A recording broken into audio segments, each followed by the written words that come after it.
সাল্লু আলা হাবিব সাল্লাল্লাহু তাআলা আলা মুহাম্মদ সাল্লাল্লাহু তাআলা আলাইহি ওয়াসাল্লাম। প্রিয় ইসলামী ভাইরা, আমাদের সমাজের মধ্যে একটা জিনিস দেখা যায় যে কোনো যদি ব্যক্তি একটা গুনাহ করে নেয়, মানুষ বলতেই একটা ভুল হতে পারে, মানুষ থেকেই ভুল হয়।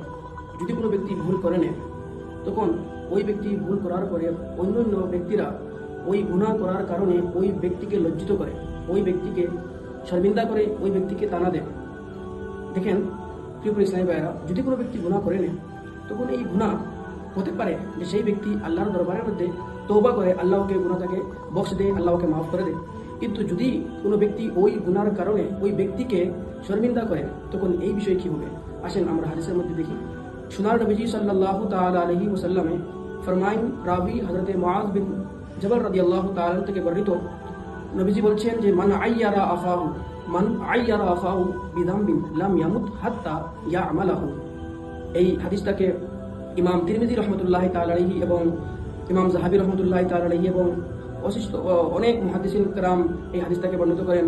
নবীজি বলছেন, যদি কোনো ব্যক্তি কোনো নিজের ভাইকে কোনো গুনার মধ্যে এটা আর দেয়, যদি কোনো গুনার কারণে শর্মিন্দা করে, তখন কি হবে? লাম ইয়ামুত, এই ব্যক্তি যে ব্যক্তি শর্মিন্দা করছে ওই ব্যক্তি তার মৃত্যু হবে না ততক্ষণ পর্যন্ত, হাত্তা ইয়ামালাহু, যতক্ষণ পর্যন্ত এই গুনাহটা সেই ব্যক্তি এই গুনাহটা না করলে। আপনারা ভাবেন তো, যদি আজকে মুআশিরার মধ্যে চলছে যে আমরা কোনো ব্যক্তিকে আমি নিজে ভাবি, আপনারা নিজে ভাবেন যে আমরা যদি কোনো ব্যক্তিকে শর্মিন্দা করি, আর যদি আল্লাহ তাবারক ওয়া তাআলা নারাজ হয়ে যান, আর যদি ওই যে ব্যক্তির আমরা গুনার মধ্যে আর দিচ্ছি, আমরা ওকে লজ্জিত করছি, যদি আমরা সেই গুনার মধ্যে মুবতালা হয়ে যাই, তখন আমাদের ইজ্জতের কি হবে? আল্লাহ তাবারক ওয়া তাআলা আমাদেরকে সবাই ইজ্জতের খেয়াল রাখার আল্লাহ আমাদেরকে তৌফিক দান করেন। আসসালামু আলাইকুম ওয়া রাহমাতুল্লাহি ওয়া বারাকাতুহু।